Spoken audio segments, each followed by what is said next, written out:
അപ്പോൾ ഇന്നത്തെ കോറി കഴിഞ്ഞു. ഇന്നിപ്പോൾ അത്രയൊക്കെ ഉള്ളൂ ഈ കൊല്ലത്തെ കൂവ. അത് പറിക്കാൻ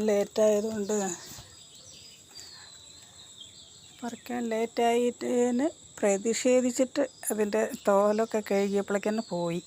എന്നുവെച്ചാൽ എല്ലാം കറുപ്പ് കളറായിരുന്നു. ടൈം കഴിഞ്ഞു, പറിക്കേണ്ട ടൈം കഴിഞ്ഞല്ലോ. ധനുമാസത്തിൽ പറിക്കേണ്ടതല്ലേ കൂവയൊക്കെ. ഇപ്പോൾ ഇടവത്തിൽ നടണം, ഇടവ മാസത്തിൽ കൂവ നടണം. അപ്പോൾ ഈ നടാറാകുമ്പോഴേക്ക് പഴയ കിഴങ്ങൊക്കെ മുളയ്ക്കാൻ തുടങ്ങും. പഴയതൊക്കെ ഉള്ളത് ദ്രവിച്ച് പോയിട്ട് അതുമ്പൊന്ന് വേറെ മുള വരും. അപ്പോൾ അതുപോലെ തൊലിയൊക്കെ കറുപ്പ് കളറായി. എന്നാലും എല്ലാം പറിച്ചെടുത്തു. പിന്നെ ഇപ്പോൾ ലേറ്റാക്കിയതെന്ന് പറഞ്ഞാൽ നമ്മുടെ ആരോഗ്യം കൂടി നോക്കണ്ടേ, അതുകൊണ്ട് ലേറ്റായി.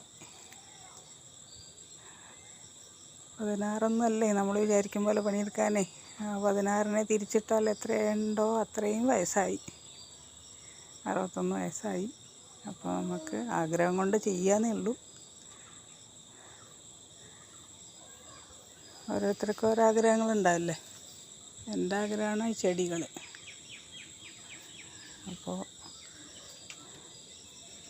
അത് തന്നെ ആരോഗ്യം കൊണ്ടല്ല, ആഗ്രഹം കൊണ്ട് ചെയ്യാന്നേ ഉള്ളൂ. പിന്നെ ഓരോരുത്തർ പറയില്ലേ ബ്ലഡ് ഗുണമാണെന്ന്, രക്തഗുണം. അതുപോലെ എൻ്റെ അച്ഛനും കൃഷി ഇഷ്ടമായിരുന്നു. മിലിറ്ററി ആണെങ്കിലും കൂടി മിലിറ്ററിയിൽ നിന്ന് പോകുന്നതിൻ്റെ ശേഷം കൃഷി തന്നെ ആയിരുന്നു.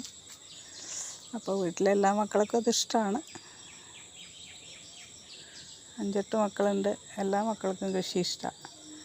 പറ്റണ പോലെയൊക്കെ 4 ചെടികളൊക്കെ വെച്ചുണ്ടാക്കിയിട്ടുണ്ട് എല്ലാവരും, തോട്ടമുള്ളവർ അതിനനുസരിച്ചിട്ട്.